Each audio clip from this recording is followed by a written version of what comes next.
We are Group 16 and our final year project is titled Decoding Brain Connectivity in ASD, a deep learning and clustering approach using EEG.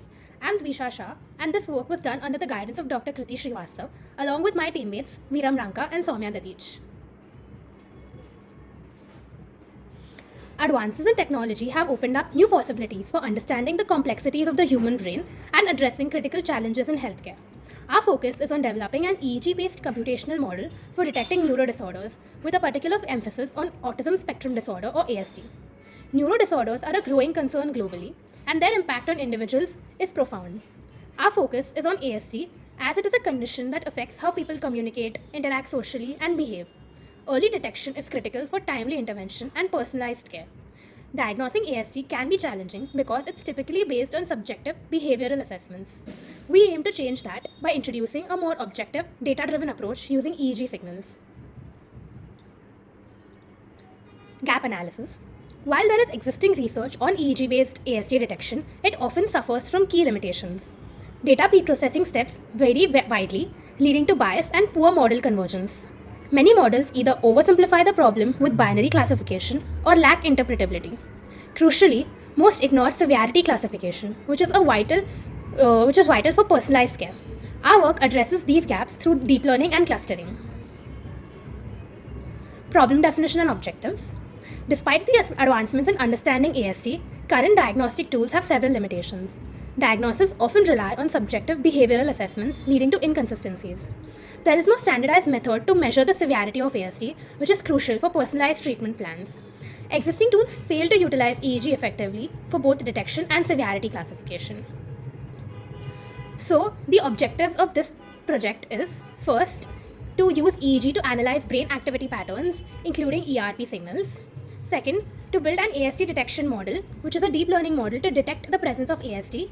Third, to extend the functionality of the model to categorize ASD into severity levels of mild or high based on EEG signal abnormalities.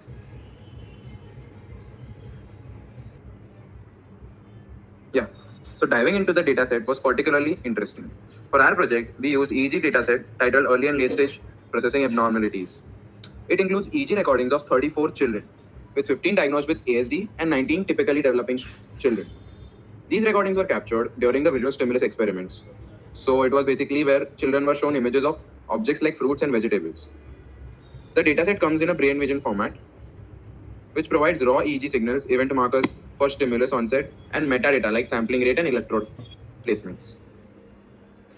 The EEGs were recorded at a sampling rate of 500 Hz using a 64-channel system, based on the International 1020 system, giving us high resolution and spatial and temporal brain data. This dataset is rich in both raw signals and behavioral event context, making it ideal for machine learning-based ASD analysis. Next slide, please. So our proposed system is divided into three main components: dataset description, pre-processing, and model building and implementation. I'll explain the pre-processing. So EEG data, as you all know, can be very noisy. Pre-processing is a critical step. We started with bandpass filtering between 0.5 and 50 Hz, which removes unwanted low-frequency drifts and high-frequency noise.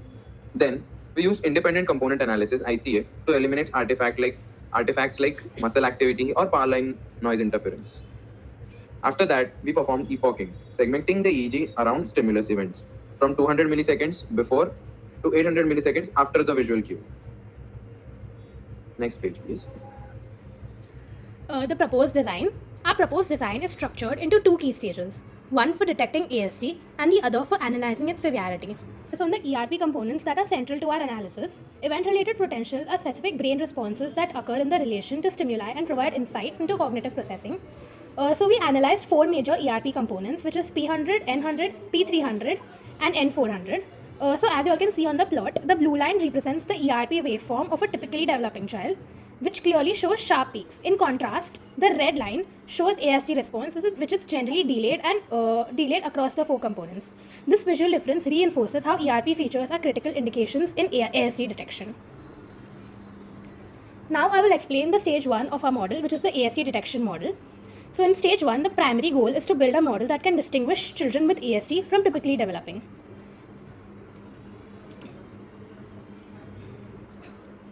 So here is how we create the input for our model. For each EEG recording, we divide the continuous signals into 1 second segments. Then for each segment, we calculate the functional connectivity using Pearson's correlation coefficient. So functional connectivity measures how different brain regions interact over time. Research shows that brain networks are altered during ASD. So overconnectivity or underconnectivity in a specific brain region can help us differentiate from ASD and TD. So high connectivity between regions may indicate strong neural communication. So we have used functional connectivity and converted it into a matrix using grayscaling so that it is an input for our ASD model. We have used the CNN LSTM model for detection of ASD. The CNN layers learn spatial features such as clusters or disconnections, and the output is passed to an LSTM network which captures these spatial features, how these features evolve over time. To prevent overfitting, we use dropout layers, and we have used an Adam optimizer with binary cross entropy. The final classification uses a fully connected layer and a sigmoid activation, which gives a probability score of ASD or TD.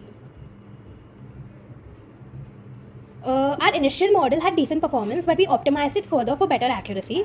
These improvements led to a boost in classification accuracy from the earlier values and giving us a final accuracy score of 91%. We'll further see the performance analysis in the next slide. So the performance analysis states the model performance, which gives an accuracy of 91% and a precision of 87 and 96% respectively. So these metrics show a well-balanced model that is both sensitive and specific. We also analyzed an ROC curve, which yielded an AOC score of 0.98, which is close to perfect classification. This proves that the model can reliably differentiate between ASD and TD participants.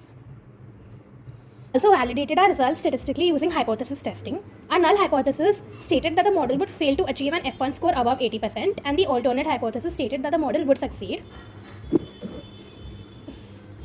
So as we got an F1 score of 92% and 89% respectively, we confidently reject the null hypothesis and accept the alternate. The high AUC value further confirms the model's strength in detecting ASD using ERP and EEG features. After detecting whether a subject has ASD or not in stage 1, we move to stage 2, which focuses on assessing the severity of ASD. Since ASD is a spectrum disorder, identifying its severity is crucial for early intervention and personalized therapy. Next page. This stage involves converting EEG data into functional connectivity matrices and then using unsupervised clustering to group ASD subjects based on severity patterns. Here's the pipeline for our severity detection model. First, the pre-processing of FC matrices to clean and normalize connectivity matrices derived from the EEG data. Then we perform feature selection and reduce dimensionality. Finally, the main stage is the group separation and clustering by applying unsupervised learning techniques such as K-means and hierarchical clustering. Next page, please. So we transformed our EEG signals into FC matrices and plotted our clusters using a TSNE visualization.